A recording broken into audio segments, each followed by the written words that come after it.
Number 33. It says find the constant acceleration of the crate, the friction that stops the crate, and the coefficient of dynamic friction between the crate and the floor. So let's just remember the coefficient, dynamic is another way of saying kinetic friction. And let's just remember one thing. mg is the force of gravity, g is the acceleration. And for friction, we got to be really careful. F of F is the force of friction, and mu is the coefficient. So there's a lot we want to solve here. So we have a crate given this initial velocity, and it slides on the floor. First thing, 25 Newton crate, 2.5 kilograms is the crate's mass, and that tells us that 25 newtons is in fact the weight. Let's start with the free body diagram. We're going to draw the normal force. We've got the weight force as 25, and we've got this friction force going this way. So what we're going to say is negative F, slowing it down or going opposed to its motion, equals m times a. So negative F equals 2.5 times the acceleration a. All right, now we have to go ahead and get the acceleration. So I'm going to actually use my dynamics equations here. V squared equals V naught squared plus 2a x minus x naught. And I'm going to be really careful here. I know I'm going to get a negative number for a, and that's fine, and that'll give me a value for the friction force. We're not going to worry about signs. We're just going to go ahead and get our number. So we stop. Having started at a speed or velocity of 8, we're solving for an acceleration that involves sliding 12 meters. So that's going to give us that negative 64 equals 24 times a. So a ends up being about 8/3, which I think is 2.67. Let me just verify that. So yeah, that's giving us 2.67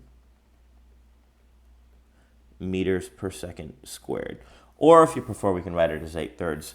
But let's go ahead now and use this number in our problem here. So we're going to say that negative F equals 2.5 times the 2.67 that we got here.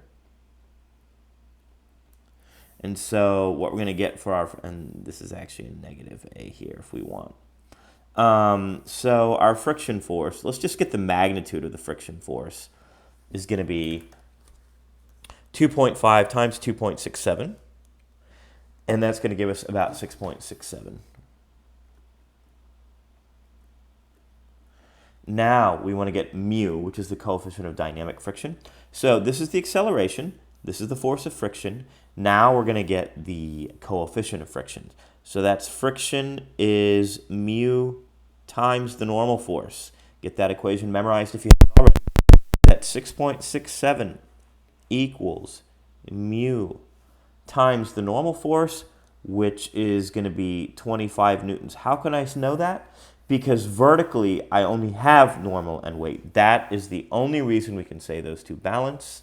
And so we're going to get mu equals 6.67 divided by 25. That's going to give us 0.27.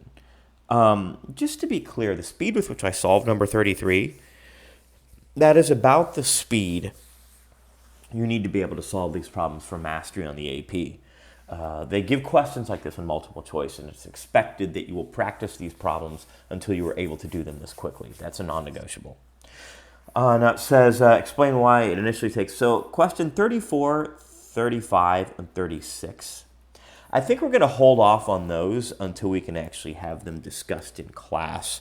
There's some ideas that we can do as warm-ups, but it's not that I want to restrict our discussion, but I really want to give us a lot of numerical practice and practice on problems that are a little bit more relevant for what the College Board wants from us just in these early stages. Of course, we're going to learn solid engineering physics as the year evolves, but I just want to get you grounded with a little bit of efficacy on the test-taking portions of the exam for the beginning of the year so that we can really concentrate on some of the more fun abstract topics later on.